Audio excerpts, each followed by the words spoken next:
رب العالمین والصلاة والسلام علی اشرف الانبیاء والمرسلین نبینا محمد وآلہ وصحبہ اجمعین، اما بعد۔ 12ویں شب رمضان المبارک کی، اور آج ہم سورۃ ہود تلاوت کر رہے ہیں۔ کچھ حصہ سورۃ یوسف کا بھی پڑھا جائے گا انشاءاللہ۔ سورۃ ہود، جیسے ہم نے کہا کہ سورۃ یونس اور سورۃ ہود دو جڑواں صورتیں ہیں۔ دونوں کے اندر اللہ رب العزت کا 6 دنوں کے اندر زمین و آسمان کی تخلیق کرنے کا ذکر ہے۔ ظاہر ہے دن جو ہے جب سورج بن گیا تو اس کے بعد ہمارے یہ دن ہیں، تو اہل علم نے کہا کہ دنوں سے مراد 6 مرحلے، 6 فیز، جن کی لمبائی کا اللہ تعالیٰ کو ہی علم ہے۔ تو 6 مرحلوں کے اندر کائنات کو اللہ تعالیٰ نے بنایا، اور عرش کے اوپر اس نے استوا فرمایا، عرش کے اوپر وہ جلوہ افروز ہوا۔ کائنات کی خدائی جو ہے وہ خود چلاتا ہے، اور ہر چھوٹی بڑی چیز کا خود وہ حساب رکھتا ہے، اور تمام معاملات کی تدبیر کرتا ہے، اور ایک ایک چیز پر نظر رکھے ہوئے ہے، اور ہر نفس کا حساب کرنے والا ہے، اور ایک ایک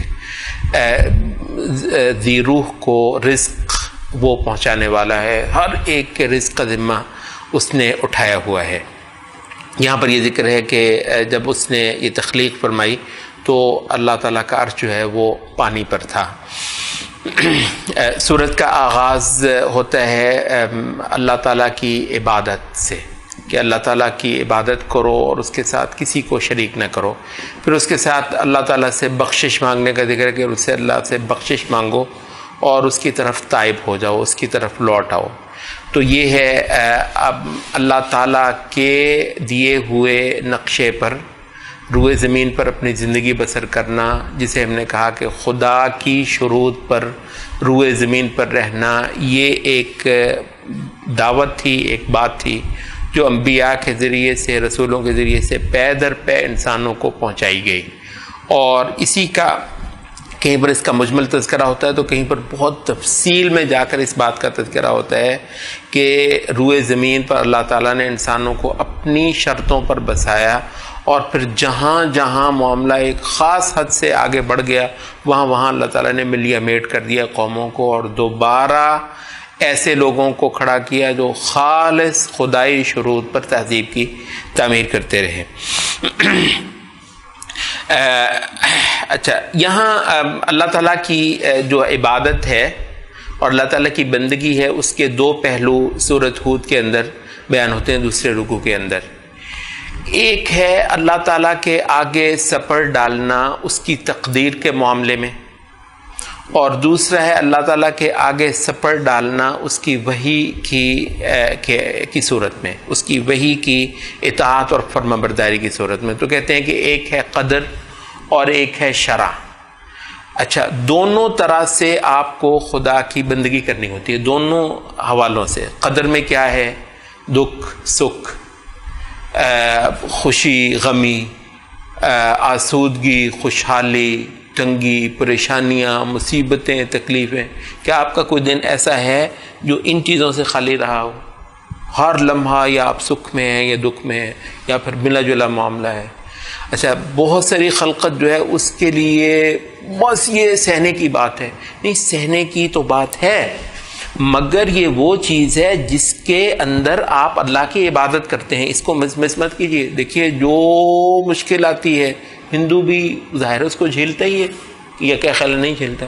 سکھ بھی جھیلتا ہے، بدھ بھی جھیلتا ہے، یہودی بھی، عیسائی بھی، ملحد، ایتھیسٹ، ہر ایک ہی۔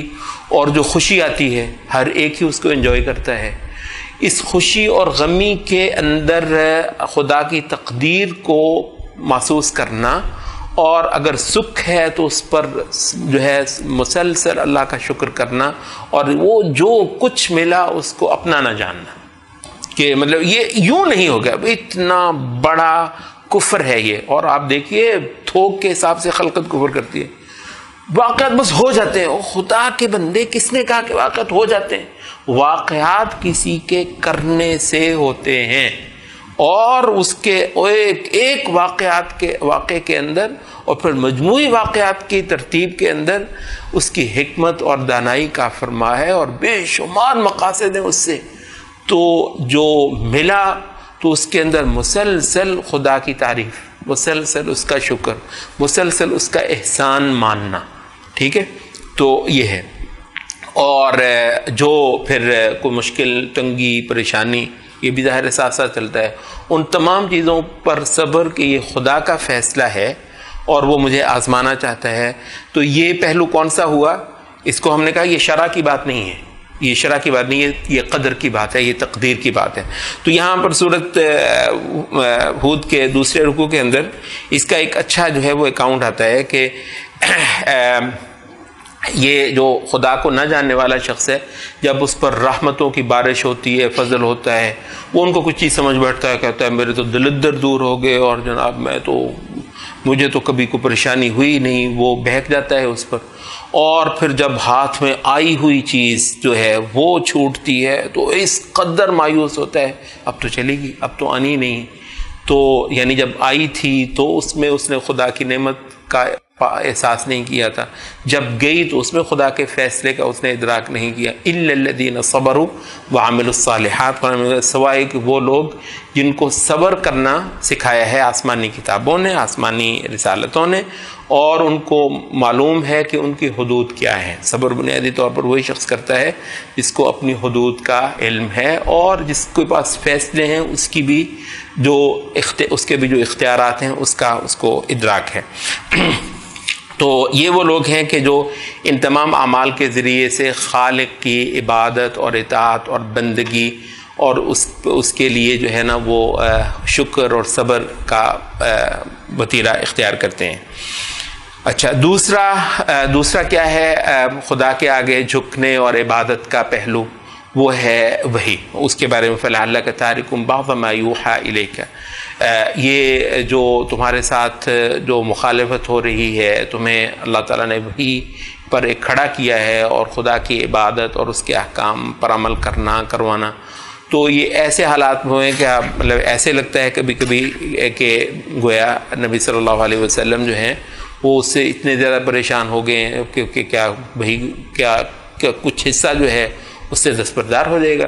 تو وہی جتنی آئی ہے، جو بھی حالات ہیں، جو بھی مد مقابل پریشانی ہیں، ان تمام کے تمام حالات کے باوجود اس وحی پر کھڑا ہونا، ڈٹنا، اللہ کے ایک ایک حکم پر عمل کرنا، یہ عبادت کا دوسرا پہلو ہے.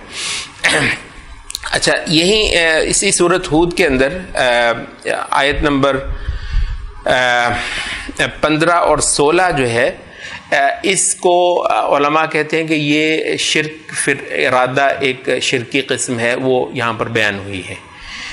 شرک فی الارادہ کا مطلب ہوتا ہے کہ آدمی کا عمل سے مراد اللہ نہ ہو، آدمی کی غایت، آدمی کا مطلوب جو ہے عمل سے اللہ نہ ہو، تو کہتے ہیں کہ یہ شرک ہے.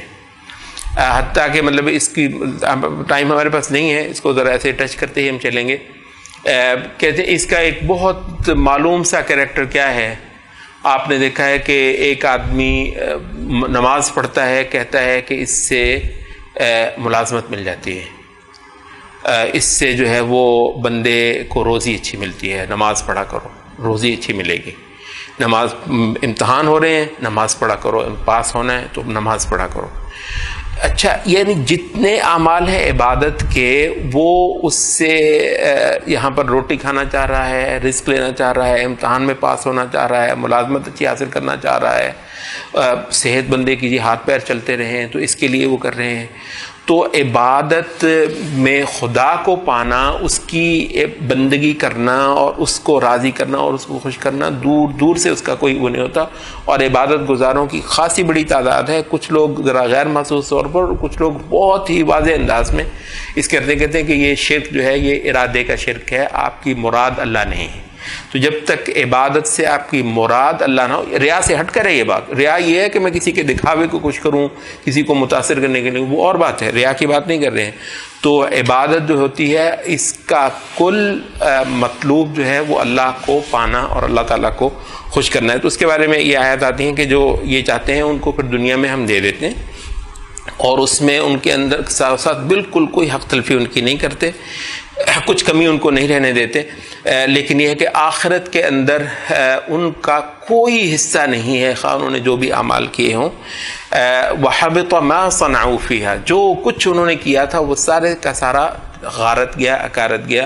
تو اہل علم نے کہا کہ یہ جو فریز ہے نا قرآن مجید کا کہ جو عمل کیا سب کا سب اکارت، یہ صرف ان اعمال پر آتا ہے جو شرک کی قبیل سے ہوں.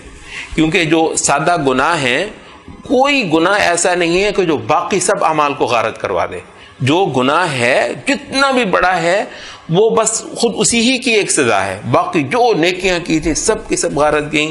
یہ وہ گناہ ہوگا جو شرک کی قبیل سے ہو، جو اللہ تعالیٰ کے ساتھ کفر کی قبیل سے ہو. تو اس وجہ سے اللہ کی یہ جو ہے نا موحدین کی نمازیں، تکبیریں بہت تھوڑے ہیں جو عبادت کی اسپرٹ کو جانتے ہوں. ان کے حج اور ان کے عمرے، خدا کی تعظیم اور اس کے ساتھ جو شرک ہو رہا ہے اس کی نفی، بہت تھوڑے لوگ ہیں جن کی نمازوں کے اندر یہ بولتی بات ہو، جن کے عمروں کے اندر، جن کے طواف کے اندر، جن کے باقی تکبیرات وغیرہ تسبیحات کے اندر یہ چیز جو ہے یہ بولتی ہو. اچھا، اب یہ کچھ فاؤنڈیشن جو ہے ان تصورات کی ڈال دینے کے بعد، اس کے بعد پھر ہسٹری کا ایک بیان جو ہے وہ شروع ہو جاتا ہے. نوح علیہ السلام اپنی قوم کو وہی کہ اللہ تعالیٰ جی کچھ فرما رہے ہیں آخر میں نا پھر کر لیں اس کو. جی اچھا، نوح علیہ السلام وہی کہ اللہ کے علاوہ کسی کی عبادت نہیں کرنی، یہ پیغام میں تمہیں پہنچانے آیا ہوں، اور ایک دردناک دن کے عذاب سے بھی میں چاہتا ہوں کہ تمہیں ڈرا دوں. اگر اس بات کو تسلیم نہیں کیا جاتا تو یہ ایک دردناک عذاب بھی آئے گا. اچھا، یہ چیز جو ہے وہ جان لیجئے کہ رسول جو ہوتا ہے اس کے مد مقابل جو لوگ ہوتے ہیں وہ دو عذابوں کی پکڑ میں ہوتے ہیں. یا تو وہ ایمان لے آئیں گے، ورنہ وہ دنیا کے اندر بھی ان کو عذاب ملے گا اور آخرت کے اندر بھی عذاب ملے گا. اب یہ جو بات ہے اس کو بسا اوقات ہمارے لوگ قرآن مجید پڑھاتے وغیرہ جو ہے نا، وہ ان آیات کو، کیونکہ آیات تو آئی ہوئی ہیں جن کے اندر وہ دنیا کے عذاب کا بھی ذکر آتا ہے، تو اس کو ایسے کرتے ہیں کہ گویا اب ہم جن لوگوں کو سنا رہے ہیں ان کو بھی لا محالہ اور قطعی اور یقینی طور پر عذاب دنیا میں آئے گا.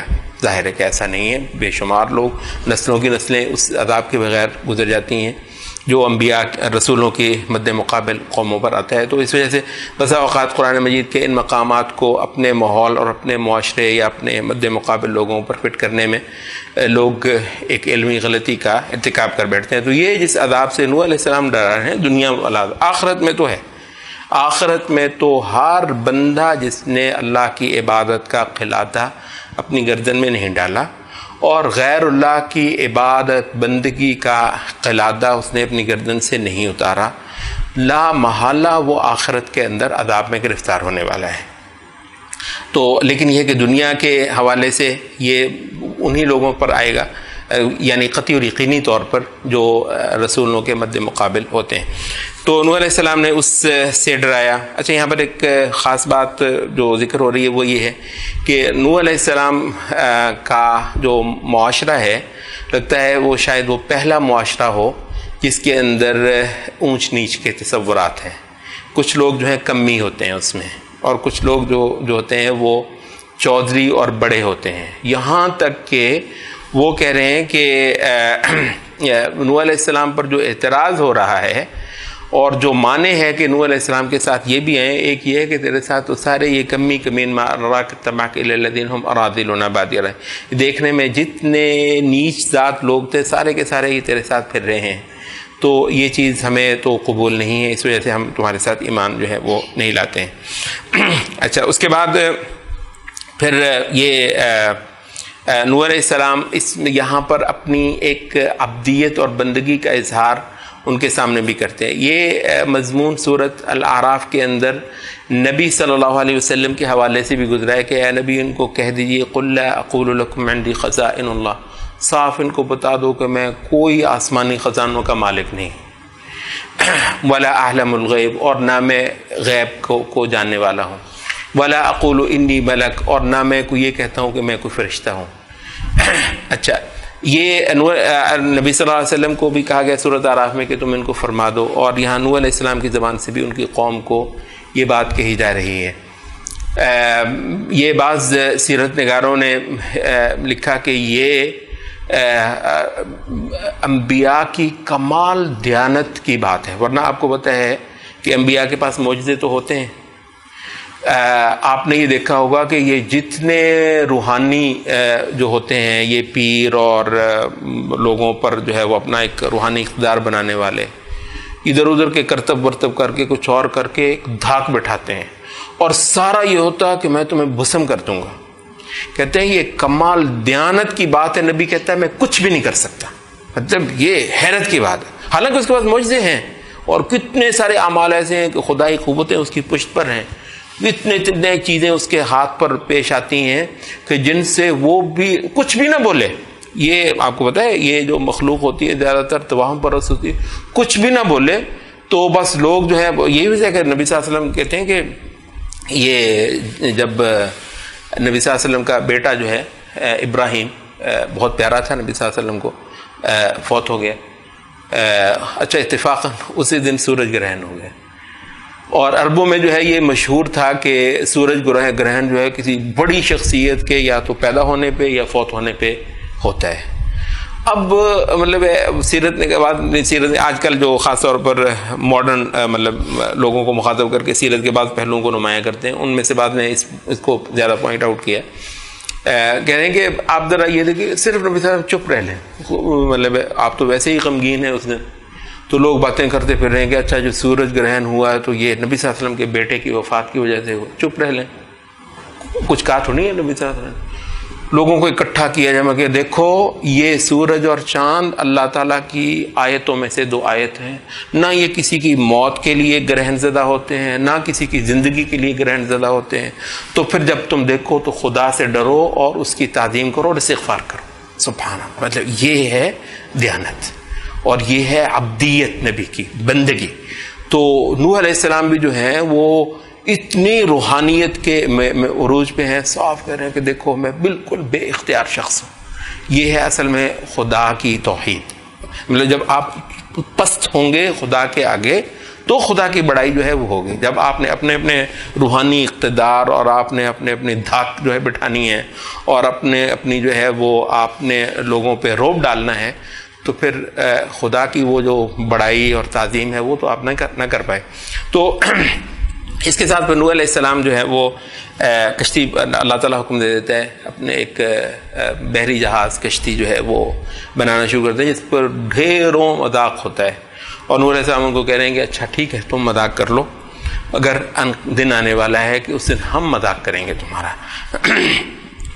اور پھر جب وہ حکم آ جاتا ہے تنور سے وہ طوفان اٹھتا ہے، اور پھر تو اللہ تعالیٰ جو ہے وہ آسمان کو بھی زمین کو بھی کہہ دیتا ہے کہ برس پڑو، اور وہ ہو جاتا ہے یہاں تک کہ پہاڑ جو ہے نوح علیہ السلام کا بیٹا جو ہے وہ کہتا ہے کہ پہاڑ پر میں چڑھ لوں گا، ابا جی مجھے آپ کے ساتھ جانے کی ضرورت نہیں ہے. تو کہنے لگے کہ دیکھو یہ اللہ کا عذاب ہے، آج کوئی بچانے والا نہیں ہے سوائے اللہ کے، جس پر اللہ ہی رحم کر دے. اور یہ دیکھتے ہی جو ہے وہ بیٹا جو ہے وہ لڑکنے لگ گیا ہے اور سیلاب اس کو بہا کر جو ہے وہ ختم کر گیا ہے. یہاں نوح علیہ السلام جو ہے وہ اپنی باپ والے اس سے، اور جبکہ ان کو یہ ایک گنجائش بھی نظر آتی ہے، ایسا کبھی نہیں ہے کہ نوح علیہ السلام جو ہے وہ شریعت سے تجاوز کریں گے. وہ کہہ رہے ہیں کہ اللہ نے وعدہ کیا تھا کہ تمہارے گھر والے، تو بہرحال گھر والا تو ہے، اب اس کی تفسیر جو ہے اب ایک ایسی ہے کہ جس کی اللہ تعالیٰ خود تفسیر کرنا چاہ رہا ہے. تو فرمایا کہ یا نوح انہ لیس من اہلک، اے نوح یہ تیرے اہل نہیں ہیں. ٹھیک ہے، یہ سبحان اللہ یہاں جو ہے وہ پتہ نہیں مطلب اللہ کرے سب لوگ جو مطلب اپنے آپ کو سید کہلاتے ہوں وہ سارے ہوں سید، اللہ کرے مطلب ایسا ہو. پتہ نہیں کیا کچھ ہوا ہے کیا نہیں ہوا ہے، وہ ہر بندہ جو ہے نا وہ لوگوں کو ہم یوں ہوتے ہیں، قال انہ لیس من اہلک، بھائی جو توحید پر نہیں ہے، جو شریعت پر نہیں ہے، وہ نبی کا اہل نہیں ہوتا، وہ نبی کے گھر والے نہیں ہوتے۔ تمہیں پتہ ہے نبی کون ہوتا ہے اور اس کے گھر والے کیا ہوتے ہیں، اور نبی کے گھر والے ہونے کی حرمت کیا ہے اور اس کی شان کیا ہے؟ تو یہ نوح علیہ السلام کا جو واقعہ ہے سارے ہی سیدوں کو سننا چاہیے۔ اچھا، تو بہرحال اس پہ اللہ تعالیٰ نبی نوح علیہ السلام کو تنبیہ فرماتا ہے، جس پر نوح علیہ السلام باقاعدہ اللہ سے اس بات کی پناہ مانگتے ہیں کہ وہ اللہ سے کوئی ایسی درخواست کریں جس کا ان کو علم نہیں تھا، اور جو کہ اللہ تعالیٰ کے ہاں یہ جائز نہیں ہے۔ تو یہاں پھر آپ دیکھیں پیغمبر کی خدا کے آگے بے اختیار ہونا، پیغمبر کا خدا کے آگے بالکل بے بس ہونا، اور کل اختیار خدا کا اور اصول سب کے سب خدا کے۔ اس کے بعد پھر یہ ہود علیہ السلام کا واقعہ آتا ہے۔ اچھا، یہاں پر پھر یہ ہے کہ استغفروا ثم توبوا الیہ، استغفار کرو اور توبہ کرو، وہی خدا کے آگے دھیما پڑنا، کیونکہ یہ بہت طاقتور قوم تھی۔ ان کو کہا کہ جتنی بھی طاقتور قوم ہو خدا کے آگے دھیمے پڑ جاؤ، اور جو تمہیں عبادت کا جو ایک پیغام دیا جا رہا ہے وہ قبول کر لو، اور یہ لگے وہی تکبر کرنے۔ اور تاکہ ہود علیہ السلام کو کہتے ہیں کہ لگتا یہ ہے کہ جو تم بہکی بہکی باتیں کر رہے ہو یہ ہمارے معبودوں کی کوئی تم پر جو ہے نا کوئی وار چل گیا ہے، معبودوں کی کوئی آہ پڑ گئی ہے، اور وہ ان کے ناراضی سے جو ہے نا تم یہ حرکتیں کرنے لگ گئے ہو، جس پہ نوح علیہ السلام کہتے ہیں کہ تم ایسے کرو، تم بھی اور تمہارے معبود بھی جو بگاڑنا ہے میرا بگاڑ لو۔ اور یہ بالکل گواہ رہنا اس بات کا کہ میں قطعی بری ہوں تم سے، جن کی تم عبادتیں کرتے ہو، جتنی سرکاریں ہیں تمہاری، سب کی سے میں برات کرتا ہوں، اور میرا کل توکل ایک اللہ رب العزت پر ہے، اور کوئی روئے زمین پر چلنے والا زیرو نہیں ہے جس کو چوٹی سے اللہ تعالیٰ نہ پکڑ لینے والا ہو۔ تو اس وجہ سے یہ جو ہوتا ہے مطلب ہے کہ غیر اللہ سے لوگوں کو ڈرانا دھمکانا، اچھے خاصے ڈر جاتے ہیں، اللہ رحم کرے ٹھیک ٹھاک، یہ مطلب ویسے تو کہنے کو ہر بندہ کہتا ہے جی صرف اللہ سے ڈرنا چاہیے، اللہ رحم کرے کوئی تھوڑی سی بیماری آ جاتی ہے، کوئی ایسے شک پڑ جاتا ہے، وہ فلانی سے فلانے کے پاس چلے جاؤ، ہو سکتا ہے فلانے نے یوں کر لیا ہو، وہ جی پتہ نہیں یہ وہ کسی کی ساس نے کچھ کر دیا، کسی کی اس نے کر دیا، اس نے ٹونا کر دیا، پتہ نہیں کیا کر دیا۔ بھائی کس کے پاس قوت ہے؟ مطلب ہے ٹھیک ہے جادو وغیرہ خود انبیاء نے ہی بتایا کہ اس کا ایک اثر ہے اور اس کی ایک حدود ہوتی ہیں، مگر اس کا یہ مطلب تھوڑا ہے کہ اس سے ڈر دیں، اس سے اس کے روب میں آ جائیں اور اس کی جا کر منتیں کریں اور اس کے پاس جا کر چلے جائیں کہ پتہ نہیں یہ راضی ہو جائے یہ وہ راضی ہو جائے۔ تو یہ ہے کہ جو اگر اللہ نے میرا کوئی نقصان لکھا ہوا ہے تو مجھے قبول ہے، اس وجہ سے کہ میرے مالک کا فیصلہ ہے، اور وہی تقدیر والی بات جو ہے یہاں پر آ جاتی ہے۔ تو اگر اللہ نے کچھ لکھا ہوا ہے تو لازماً دنیا کے اندر ایسا نہیں ہے کہ یہاں پر جنتیں اللہ تعالیٰ رکھ دے اور خوشیاں ہی خوشیاں اور آرام ہی آرام اور صحت ہی صحت رکھ دے، اس کے اندر ہو سکتا ہے۔ تو بہرحال بالآخر جو ہے یہ ہود علیہ السلام کی قوم کو ایک بہت بڑا جو ہے بڑی آندھی بھیج کر ان کو ختم کر دیا جاتا ہے۔ اس کے بعد سمود کا واقعہ ہے، اور اس سے ملتا جلتا ہمارے پاس اب زیادہ وقت نہیں کہ ہم اس کی تفصیل میں جائیں۔ ابراہیم علیہ السلام اور پھر لوط علیہ السلام، اور لوط علیہ السلام کی قوم پر عذاب آنے کا ہے۔ یہاں ایک چھوٹا سا ہم کریں گے ذکر کریں گے، اس کے بعد مدین کا واقعہ آتا ہے۔ مورخین کہتے ہیں کہ مدین جو ہے یہ ابراہیم علیہ السلام کی نسل جو ہاجر اور سارہ دونوں جو آپ کی بیوی، ان سے ہٹ کر کوئی اور بھی کوئی بیوی یا کنیز تھی جس کی نسل سے مدین قبیلہ تھا، اور یہ بہت تیزی سے ان کی بڑھوتری ہوئی اور یہ تجارت پر چھا گئے، بہت ان کو اللہ تعالیٰ نے رزق اور فراوانی دی، اور کچھ ہی دیر کے بعد ان کے اندر شرک بھی ہو گیا، اور شرک کے ساتھ ساتھ ان کے اندر جو ہے وہ جسے آپ کہتے ہیں سماجی کرپشن جو ہے، سماجی ظلم، سماجی ناانصافی، لوگوں کو ناپ تول میں کمی کرنا، لوگوں کے حق مارنا، دینے کے پیمانے اور لینے کے اور لوگوں کے رہزنی کرنا، اور جو غریب اور کمزور لوگ ہیں ان پر زندگی کا دائرہ تنگ کرنا۔ تو یہ ان لوگوں کی حرکت تھی، اچھا، ان کو شعیب علیہ السلام آتے ہیں، عین وہی دعوت دیتے ہیں کہ ایک اللہ کے آگے جھک جاؤ اور اس کی عبادت اختیار کر لو اور اس کی جو ہدایت ہے اس کو تسلیم کر لو۔ اچھا، یہاں جو ہم نے کہا کہ ایک بات، ایک مقام ہے قرآن مجید کا، وہ کچھ بہت ضروری ہے کہ سیکولرزم کے اس دور میں وہ شیئر کیا جائے آپ کے ساتھ۔ یہ آیت نمبر 87 ہے سورۃ ہود کی۔ اللہ تعالیٰ نقل کرتا ہے شعیب علیہ السلام کی قوم کی ایک بات کو، قالوا یا شعیب، کہنے لگے اے شعیب، الصلاۃک، کیا تیری نماز، تأمرک، تجھے حکم دیتی ہے، ان نترک ما یعبد آباؤنا، کہ ہم وہ سب چھوڑ دیں جن کی ہمارے باپ دادا عبادت کرتے آئے ہیں، او ان نفعل فی اموالنا ما نشاء، یا پھر ہم اپنے مالوں میں جو چاہیں کریں، مال ہمارے ہیں، تیری نماز کا ہماری معیشت سے کیا تعلق ہے؟ یہ قرآن مجید کا مقام جو ہے خاصا قابل غور ہے۔ نماز پڑھ، جتنی نماز پڑھنی ہے، تجھے رکھا نماز پڑھنے سے، پڑھ اللہ اللہ کا جتنا کر، تیری نماز ہماری معیشت کے پیچھے کیوں پڑتی ہے؟ انک لانت الحلیم الرشید، تو اچھا خاصا سمجھدار آدمی ہے، بردبار آدمی ہے۔ تو یہاں مطلب ہمیں یہ بتایا جا رہا ہے کہ یہ جو عبادت گزاروں کی جو نمازیں ہوتی ہیں نا، ان کا کچھ تعلق ہوتا ہے اپنی قوم کے اندر جو فساد ہوتا ہے اور جو اللہ تعالیٰ کی بغاوت ہوتی ہے اور اللہ تعالیٰ کے قانون سے ہٹی ہوئی، وہ چاہے ان کی سیاست ہو، چاہے ان کی معیشت ہو، چاہے ان کی تہذیب ہو، ان کا سماج ہو، اس سے ایک تعلق جو ہے وہ ہوتا ہے۔ اچھا، یہاں جو آخری چیز ہم ذکر کریں گے وہ ہے بالکل سورۃ ہود کا جہاں اختتام ہوتا ہے۔ ایک تو چیز یہ، فلولا کان من القرون من قبلکم اولو بقیۃ ینہون عن الفساد فی الارض الا قلیلا ممن انجینا منہم، اللہ فرماتا ہے کہ اتنی ہم نے تمہیں قوم میں ایک کے بعد ایک، ایک کے بعد ایک عذاب کے مناظر دکھائے ہیں، اتنے قومیں برباد ہوئیں، ایسا کیوں نہ ہوا کہ ان کے اندر ایسے لوگ اٹھ کھڑے ہوتے جو فساد سے روکتے، ٹھیک ہے، فساد سے روکتے۔ اور فرمایا وما كان ربك ليهلك القرى بظلم واهلها مصلحون، اللہ تعالیٰ بستیوں کو کبھی تباہ نہیں کیا کرتا جب کہ ان کے اندر اصلاح کرنے والے ہوں، جو اصلاح کرنے والے ہوں، معاملات کو ٹھیک کرنے والے ہوں، اس وقت تک ان بستیوں کو تباہ نہیں کیا جاتا۔ تو اس وجہ سے یہ جو ہے نا، اصلاح کرنے والے لوگ یہ سیفٹی ہیں، یہ بچت ہیں پوری قوم کی، اور جس دن کسی قوم کے اندر اصلاح کرنے والوں کی آواز کو ختم کر دیا جاتا ہے، بہت امکان یہ ہے کہ اس کے بعد پھر ساری کی ساری قوم کسی نہ کسی عذاب کی صورت میں دھر لی جائے۔ ایک بات۔